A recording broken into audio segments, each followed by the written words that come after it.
Ser fiel até a morte e dar-te-ei a coroa da vida. Apocalipse 2, versículo 10.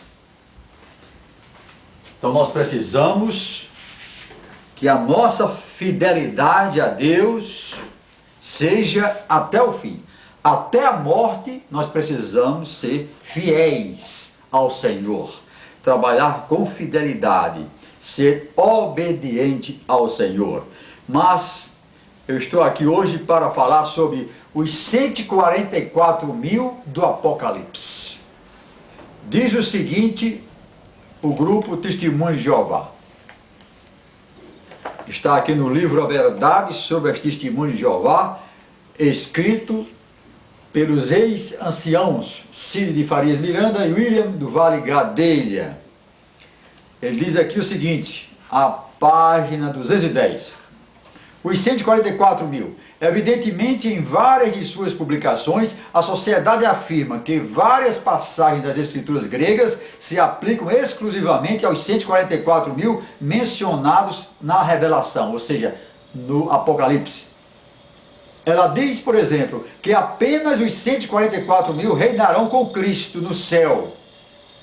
Já que é preciso fundamento bíblico para isso, podemos considerar os dois únicos textos da Bíblia em que se mencionam os 144 mil, é o que eu vou ler aqui. Então, eu não conheço outro grupo religioso que afirme que o céu conterá apenas 144 mil servos de Deus, 144 mil crentes.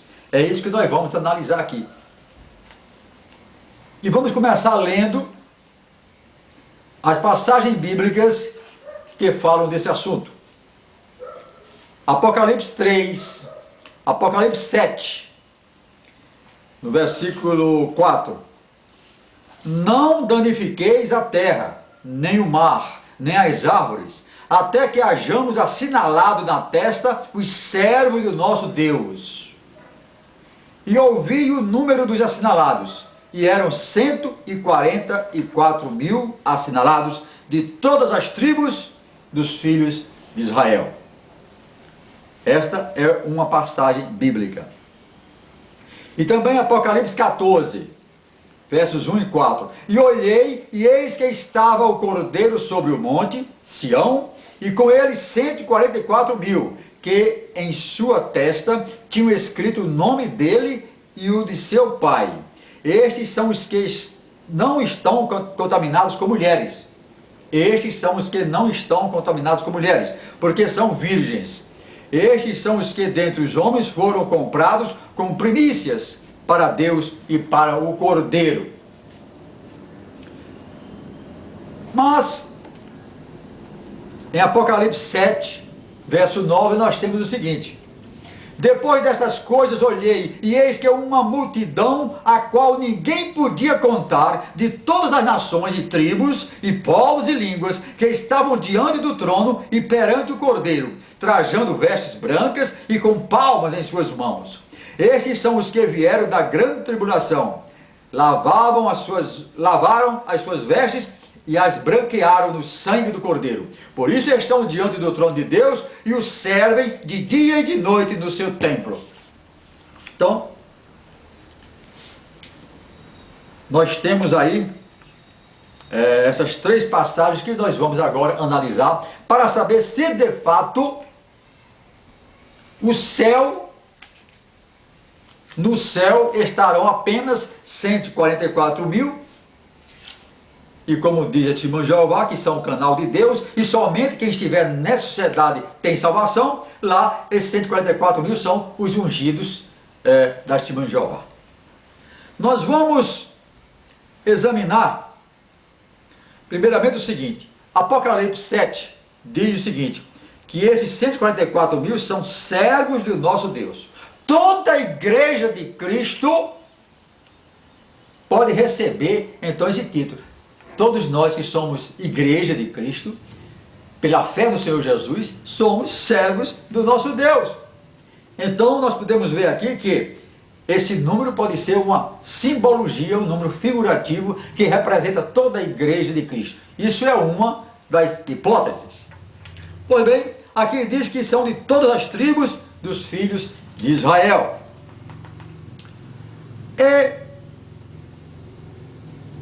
em Apocalipse 14, diz o seguinte, que esses 144 mil são os que não foram contaminados com mulheres, porque são virgens. Então são homens. Então está aí a primeira incongruência, porque esses 144 mil são homens e virgens, homens que não se casaram, que não se contaminaram com mulheres. Então no céu não entra mulheres, não entra crianças, não entra pessoas casadas, que se casaram, pessoas santas, casal que aceitaram Jesus, que foram salvos, não vão ficar no céu, porque Deus estaria fazendo uma justiça discriminatória. E justiça discriminatória não é justiça. Portanto, nós vemos aí a primeira impossibilidade de só 144 mil estarem no céu. Mas vamos ver mais o seguinte. Aqui diz no Apocalipse 7 que são de todas as tribos dos filhos de Israel. A multidão, que é vista no versículo 9, diz que é de todas as nações e tribos e povos e línguas que estão. E aqui em Apocalipse 7 é uma grande multidão que não se pode contar. Depois dessas coisas olhei e eis aqui uma multidão a qual ninguém podia contar, diante do trono, no céu, que estavam diante do trono e perante o Cordeiro. Então uma grande multidão que não se pode contar, não pode significar 144 mil que se pode contar. Então veja aí a impossibilidade de nós aceitarmos essa literalidade, essa prática, esse ensino das testemunhas de Jeová, que dizem que apenas 144 mil que ficam no céu, o restante não vão para o céu, mas para um paraíso terrestre. Por isso, meus amados, nós queremos adiantar mais algumas coisas a respeito desse assunto. Porque, evidentemente, nós reconhecemos que o livro do Apocalipse, ou a Revelação, como é conhecida, ele tem muitas figuras, muitas metáforas, e é um livro de difícil interpretação. Mas nós precisamos ter algum roteiro, nós precisamos ter, dentro do que está escrito, trabalhar em cima dessas hipóteses e do que está escrito. Aqui diz que, na visão do apóstolo, ele viu uma grande multidão. E diz que aqueles assinalados são apenas 144 mil. Nós vamos então para o próximo bloco, tentarmos então abrir um caminho nessa interpretação e procurarmos a luz para que possamos então ter a exata dimensão do que está escrito a respeito dos 144 mil.